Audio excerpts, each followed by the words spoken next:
outside row 2, and last week's feature winner, Brad Looney, set to push down on the go button, and they will let her fly here for the late models at Lucas Oil Speedway, and Caden Cornell on the bottom side will lead them off into turns 1 and 2. Johnny Finnewald will stay right with him, just 1/2 car length behind as he goes a groove higher through turns 3 and 4. That's where Hoover goes as well. And Brad Looney will bump up to 3rd as he stays right in the middle of the track. Now he'll go down to the low side, follow the tire tracks of the 50 as Finnewald marching side by side with Caden Cornell. They stay side by side for those front 2 starting spots. That's where they started. That's where they are 2 laps in. And you know they want a flip-flop here at some point in time, Shane. Finnewald normally stays mid to the bottom groove on the racetrack. Cornell, more of a high line rider. Right now, the big mover is Brad Looney. The 14 gets its nose right to the backside of the white 5-0, and Looney takes away second from Finnewald as he and Cornell battle around the bottom of the racetrack. And Cornell had the opportunity to go up higher on the track. He just chose not to. He continues to go down to the inside as a 4-car pilot in a race to get to the front. They've got a lot of work to do to be able to get there. As the green flag in the air again, and Caden Cornell leads them off of turn 4, and we're back underway, and Johnny Finnewald will go right back top shelf again. Another car spins, and that's the 14 of Brad Looney. He was running second, and he is unable to stay with the pack. And Caden Cornell over in turn 3 will light him up, and the green will come out. And he will get out to a quick 3-car length advantage over Larry Ferris. Now that Ferris was able to move up a row, he's going to be a contender. He was mired back middle of the pack, and now all of a sudden he is up to second, fighting with Johnny Finnewald, who is going to the high side. Ferris grabs second momentarily, and now he'll be able to shut the door on the front stretch and keep Johnny Finnewald at bay as he drops back to 3rd. Cole Henson's moved up to 4th, and Dylan Hoover going the wrong direction. The 99 started up on row 2, and now he is back in 6th as Todd Shute has gotten around him. Cole Henson has gotten around him, and now he will take a wild ride off of turn 4, and now Larry Jones in the 99, the other 99, will look to the inside. A battle back for 6th between the 99s. Jones getting the advantage to the inside of Hoover now as they work their way through 3 and 4. And Caden Cornell trying to walk away from the field. A 1.1 second advantage. Still surprised to see Finnewald trying his hand at the top of the track. Ferris sticking like glue to the bottom of the racetrack. Keep expecting to see that 21 knife to the inside, try to cross over the 51. He just hasn't gotten in position to do so yet. All the while, Caden Cornell continuing to expand on his lead now as the 14 of Sean Strong goes to the infield. You've got 3 pretty good little battles on the track right now. No one's contending with Caden Cornell up front. He has checked out on the field, a 1.7 second advantage. But a good fight for second. That's with Finnewald on the high side of Larry Ferris. Ferris will take that or hold on to that second spot down the backstretch. The next battle is back for 4th as Todd Shute to the high side with Cole Henson, the bottom feeder, working the low lines in turns 3 and 4. Shute has the advantage in that. And now that Sean Strong has dropped off the pace, the next battle back would be for 6th as Larry Jones has gotten in front of Tucker Cox. And a good job by him as he got mired back after that initial dust up in the opening laps. And now Dylan Hoover for the 3rd straight week having issues as he will drop to the inside. His night is done midway through this 20-lap feature. How about Brad Looney? He has already passed 4, if you count Strong and Hoover, about 6 cars. The 14 trying to make his way back toward the middle of the pack after being in row number 2 on the restart before bringing out the caution.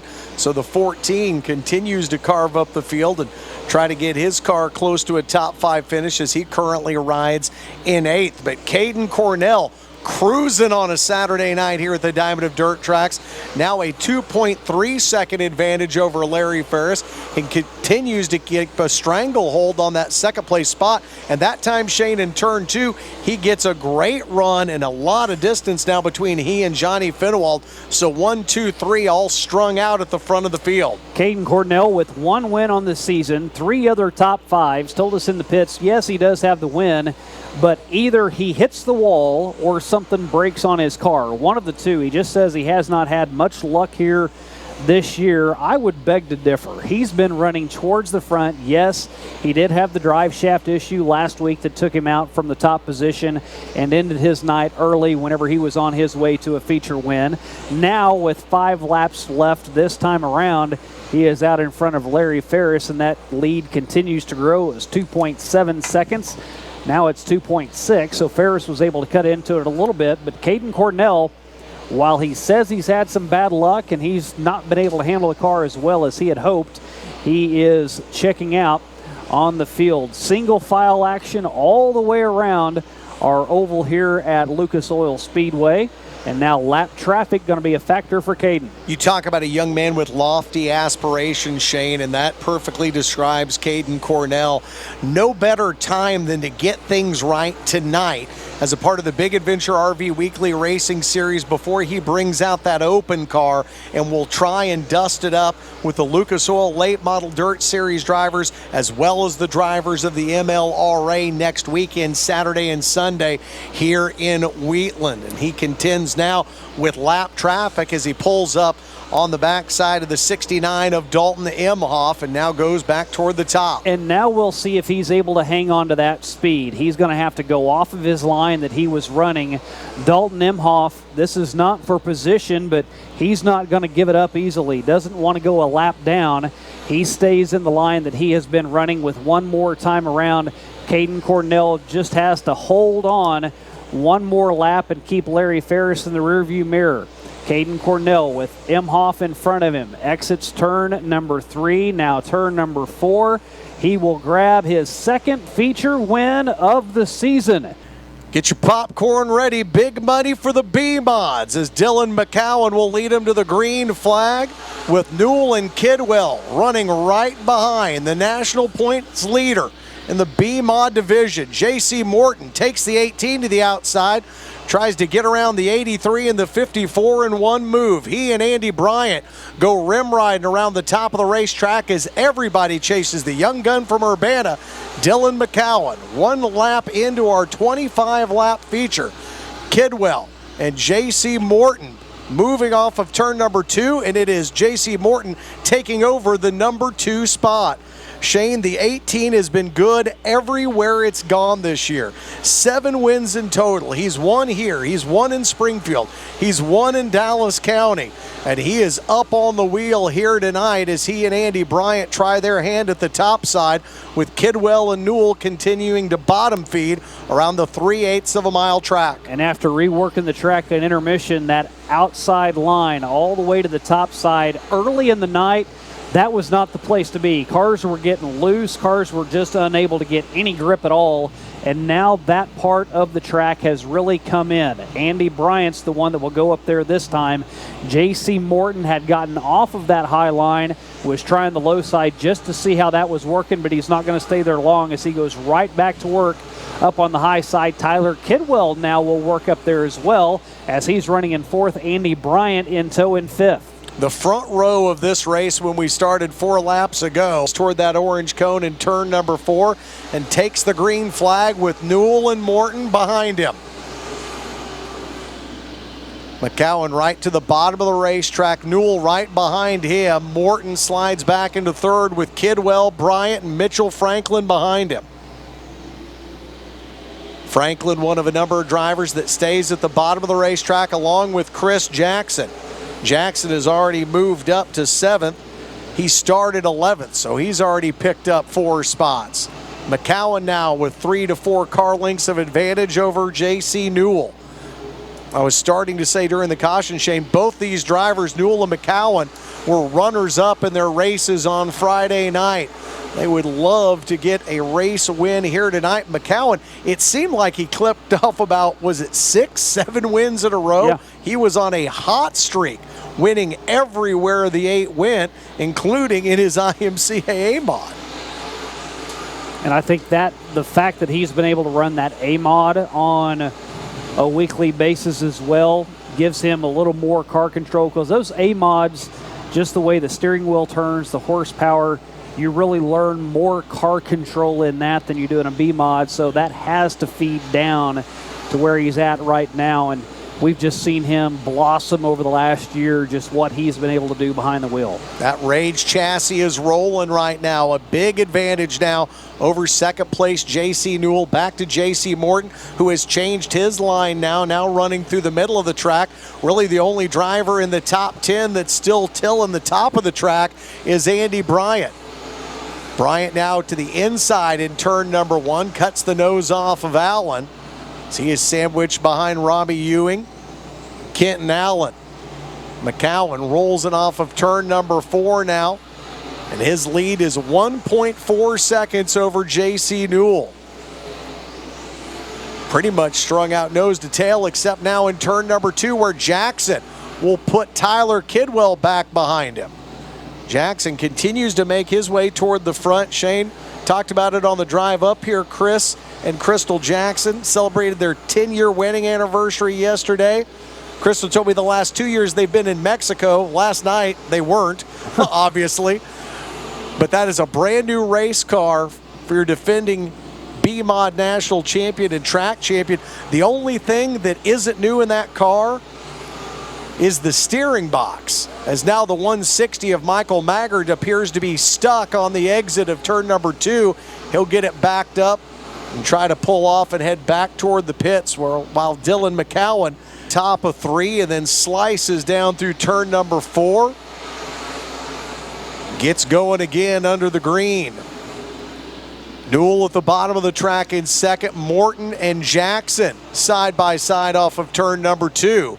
Chris Jackson may think about trying to split the wickets here. Instead, he stays right in line behind J.C. Newell, but it's Morton that gets a run off of 4 and has the nose out in front of the 65 to hold on to third place. A great side-by-side battle. Now Jackson gets the advantage momentarily on the entry of turn number 3. Mitchell Franklin now back to 5th with Kidwell and Bryant behind him. Morton not going to have the line this time, as it's McCowan, Newell, Jackson, and now Bryce Gottschall stalls as he tries to get off the racetrack. McCowan beats down on the accelerator, and we get going yet again. Jackson trying to eke out in front of Newell. They bump as they enter turn number 1. Morton underneath the 83, and J.C. Morton trying to split J.C. Newell and Chris Jackson up here. And I think Chris Jackson was trying to pinch J.C. Newell down over in turns 1 and 2. Newell wouldn't have any of it, as he did not let Chris take over that line. Whenever they both drifted up on the track, it ended up costing J.C. Newell as J.C. Morton got around him. McCowan, Jackson run 1 and 2. Morton and Newell, the JCs 3 and 4. And Mitchell Franklin still battling to stay in the top 5, but now he is being followed by the firecracker from Fort Scott, Andy Bryant. Bryant, that Neiman Motorsports entry with Robbie Ewing behind him. Kenton Allen in 7th place. The top 2 cars now, if Dylan McCowan wants to see anybody in his rearview mirror, it's probably Chris Jackson. I think there's enough mutual respect for those two right now that he knows Chris Jackson isn't going to boot him, and he's not going to do anything along that line to try to get that top spot. But with that being said, who do you want to see in your rearview mirror? The national champion like Chris Jackson? We'll see if KJ can rattle his cage a little bit just to get him off his line and get around for that top spot. J.C. Newell continues to lose ground. Mitchell Franklin with a half a car length in the preferred line as the F1 and the 83 go side by side into turn number 4. McCowan, Jackson, Morton, and this time in 4th it will. Dylan McCowan now with a single file restart, and Jackson all over the rear end of the 8. McCowan, Jackson, Morton, Newell all stay at the bottom of the racetrack. Single file along with Mitchell Franklin. Andy Bryant takes his typical line all the way to the top of the track, throws the rear end of the 28 out of turn number 4, gets a good run and will skirt around Mitchell Franklin. Hold on to that 5th place spot. Robbie Ewing in the 32 right behind Franklin. McCowan with a couple of car length advantage over your defending track and national champ Chris Jackson. Quite a good distance back between Jackson and J.C. Morton, who rides in third. Morton 1.5 seconds behind Dylan McCowan. You see the distance as they go down the backstretch. Bryant continuing to battle with Franklin. Franklin gets the nose into him ever so slightly, but Bryant able to hold on as they come back around the flag stand. I think Bryant's figuring out that top line, not going to be able to get him to the front. It did get him around Mitchell Franklin, but for 3 straight laps, he didn't get any more distance. So now he will go back to the bottom of the track, try to get those tires cooled down, and go back to work on J.C. Newell. McCowan with a 1 second gap between he and the 65. That Rubel race engine on the 3-link chassis ride of Chris Jackson. McCowan led in the points race early at this track. Now is in 10th after he was running at a number of other tracks. We talked about him traveling at different points during the year, and that's what you have to do when you can't really. Chris Jackson has done it, but it's hard to point race at a track when you're trying to point race for a national championship, and that's why McCowan has been at different tracks at different times. Bryant nearly kisses the wall in turn number 4 as the white flag comes out. One more time, McCowan down the backstretch, barrels it into turn number 3. Plenty of breathing room between he and Chris Jackson. He won here once on a DQ tonight. He will drive the 8 into victory lane. For the Mod Lights, first time ever here at Lucas Oil Speedway. We'll see what kind of show they put on with last year's national champion and your current point leader this year making up the front row. And it'll be Psycho Ed Griggs leading the field off into turn number 1, but he's going to have his hands full with Zach Forrester out of Bakersfield, California, in that white number 11 running the inside. Then there's another California native in Cockrun, Caden Cockrun, running in third in that black number 23. He's right on the back bumper of his teammate and gives him a little shove over in turn 2, maybe trying to help him get up to Ed Griggs, who's starting to pull away with a 4-car length advantage here in the early going. Spinner over in turn 2 as the green flag comes out, and we're off to the races again for the Mod Lights.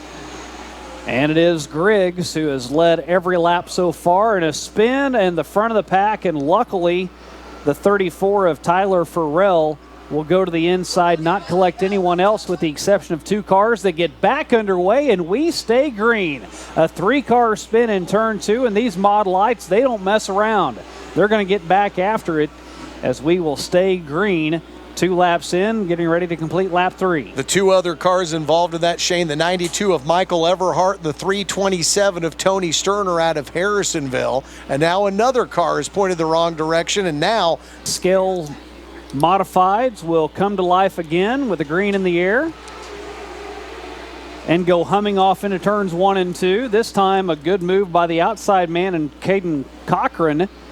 He will stay with that lead pack as a 3-car battle starts to develop as the 2 California boys run side by side behind Griggs. These are 3-link suspensions on the rear end, very similar to a B-Mod. They run a Hoosier Racing tire. I believe they're an 8-inch tire. Now you say they're all 3-link quick change, but the driver in 4th, the 46, was one of the few when talking about Suzuki engines that still runs was it a Toyota rear end? Yep. 8-bolt? Yep. Man, look at that. Making it sound like we know what we're talking about with these Mod Lights. As now it's the 46, it's coming up. Dylan Rafferty. And Dylan's the young man that's just been on fire. He's won all 7 races at Central Motor Speedway. Hey, man. Single file restart, 5 laps in, 10 laps remain. As the green is in the air, and a change for second as Caden Cockrun has gotten around Zach Forrester. And now he's going to see if he can battle with Griggs up front. Again, another 4-car breakaway as Rafferty. He's going to look to the outside of Forrester, drift high up on the track, and see if he can get a run on the top side. Forrester will shut that high lane off. He drifts up high on the track, and now a battle for the lead as Cockrun looks to the inside of Griggs. Had his nose down on that low side coming off of turn 2, was unable to make it stick. Good action up front as another car spins over in turn 2. And the Outlaw waves it again, and we are underway again. Halfway through, this time by 6 laps down. This will complete lap number 7. And Forrester on the outside gets a good run in Griggs. Something goes awry on him. He has to lift up off the gas, but he is back down on it as he comes out of turn 4. Looks like he was going to lose some ground as now Forrester goes high.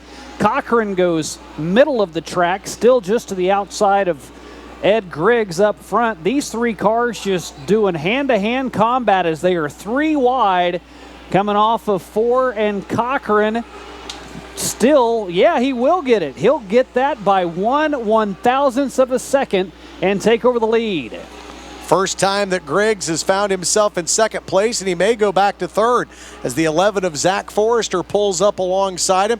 He and Griggs thinking about trying to wheel their way around your new race leader, Caden Cockrun, but they cannot do it as the 23K continues to stay out in front in this one with Rafferty riding in 4th. Your next battle back for 5th between the 31 of Cody Miller and that Josh Crump excavating ride and the 36 of Travis Alexander as they will come around the flag stand again. Now 10 laps in, 5 laps to go. This has been a 4-car show the entire time, and now it is Cockrun out in front. They line up nose to tail back behind him. It was side-by-side action for the most part. The only car really to get way high out of line is Forrester, the wily veteran, trying to cool the tires down as it is another spin for Jason Isabel as well as we are side by side up front again. Ed Griggs looking to the inside of Cockrun, but Cockrun will get a 2-car length advantage, and now Forrester to the outside of Griggs. He will drift up high on the track, and again a 4-car battle. These guys putting on a good show with 3 laps to go. Griggs stays glued to the bottom, then drifts up. Keeps the 46 of Rafferty behind him as well as the 11 of Forrester, and that 4-car breakaway continues to roll. It seems like Forrester, Shane, gets a great run in 3, but can't pick a line that'll get him up close to the 47 of the Cockrun out in front, and Zach Forrester looks to the outside of Ed Griggs early on that restart. He will go high side, see if he can get a run off of turn 2. And Ed Griggs is just too good off the turns, Corey. Whenever he stays on that low side in 2 and 4, he just gets a great run off, and the outside line really not able to do much at all. They'll have 2 more times around to see if they can get around Ed Griggs. Zach Forrester up on the top side will not be able to do it, and they are lined out 2nd, 3rd, and 4th. All in the meantime, Cockrun starting to check out up front. What a great job by the 16-year-old in this one. He had Ed Griggs out in front of him, just bided his time, and then finally worked around him as the car will exit over on turn number 1. And a tough break. A couple of cars, Cody Vale gets sideways, another car gets sideways, but the checkers will come out this time, and it is Cockrun. A big winner for the 16-year-old Caden out of Bakersfield, California. We're in turn 4. They'll eye that orange cone, orange tire, and green flag up in the air. And we are underway, and Johnny Coates gets the whole shot. Gets out in front of Derek Brown. Brown has Toby Ott right behind him. That middle line works well for that number 11, and as he pulls right up alongside Johnny Coates. And Corey, how many times with these street stocks have we seen the opening half of a race have 2 cars just battle it out side by side as 3 cars spin around over in turn number 4? Jimmy Go. Well, he's only got to get around 1 car for the win here tonight as he starts outside Johnny Coates again. And again, John with a good start. The Joplin native hugs the inside line. Tim Brown right behind him in the 111, and now Derek Brown comes shooting off of turn number 2, and 2 more cars, the same 2 that got into it the first time with Jimmy Go and John Scott, get together again in turn 2, and John Scott will get it back underway, and we stay green. Derek Brown Up on the high side, Tim Brown in the middle, John Coates to the inside, and Derek Brown grabs the lead off of turn 2. Can John Coates stay with him off of turn 4? The answer is no. Derek Brown, a 2-car length advantage. Now Tim Brown to the outside of John Coates. He's going to rally around. He started back in row 2, and he will work to the outside of John Coates, grab second away from him down the backstretch. Can he hang on to it as Coates tries to fight back on the low side in turn 4? The answer to that is going to be no. Tim Brown grabs second. Driver from Stoutland, Missouri, Tim Brown had a third-place finish back here on June 6th. Sponsored by ETW, Double B Cattle, and Jones Outpost. We've told the story of him before, a big $150 winner a couple years ago. He was third in 2015. Right now he follows his son around the track second, almost a second and a half behind Derek Brown. Toby Ott back in fourth. Next side-by-side battle is Bull looking to the inside of Brian Brown. Reggie Jackson in the 357 drops down to the inside of the 69, looks to grab that spot away. Brown will fight back, though, and now Bob Barnett is back in 7th all alone. Nobody around him. Has a lot of real estate to work in front of him and behind him before you get to the 42 of James Flood. You keep calling Reggie Jackson Bull, and we went over the litany of nicknames that he has had over the years. Is that one, though, that nobody gets anymore? Do you have to be a certain age to remember Night Court? You do have to be a certain age. My guess is, I'm telling you, my kids have no clue who Bull is. My kid wouldn't either, as now we've got another 7 spinning in between 1 and 2. Left and right, side by side, but whenever it came time to hit the pay window, he checked out. And now that he is out in front, we'll see if he can do that with Tim and John Coates battling for second. It's not much of a battle as Tim shoots around the 35, and now Toby Ott, who was back in fourth, he will try to get a podium finish tonight as he looks to the inside of John Coates. Unable to make the pass that time, but stays on that inner rim with John Coates working middle of the track. Reggie Jackson right behind him in fifth, and Brian Brown following the tire tracks of the 27 Ott, working the low line, trying to get to the inside of Reggie Jackson. 27 Ott's a good car to follow if you're Brian Brown, the 2-time track champion. Doing battle with Brown behind him and Jackson to the side of him, still trying to hold on to that 4th spot and maybe get up alongside the 35 of Johnny Coates and get his way up to 3rd. But right now it's the 11 and the 111 that are out with plenty of distance between them and everybody else. Derek Brown now enjoying a 1.5 second advantage over Dad.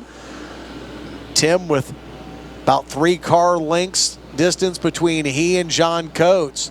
Reggie Jackson, Shane, not going anywhere, though, staying stride for stride with the 27 of Toby Ott. Ott to the inside, Jackson to the outside. Ott gets a little squirrely coming off of turn 4, and that will open the door for Reggie Jackson. And once Jackson gets there, he tries to pinch him down going into turn 1, and then we'll drift back up high on the track. But that little bobble that Toby Ott had coming off of turn 4 was all it would take for Jackson to get around him and put Toby Ott back into 5th.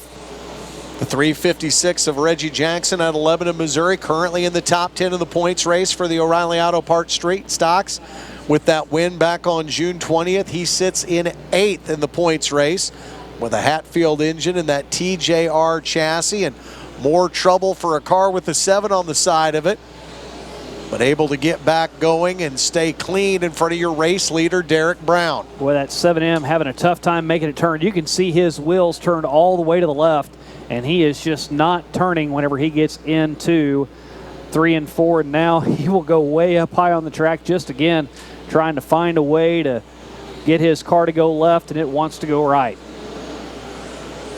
And yeah, you look at the left front, I think he's got a broken hub on that. That's what it looks like, because it is pointed to the left the entire time. And he's just going to try to wheel it out and see if he can get his car to the finish line.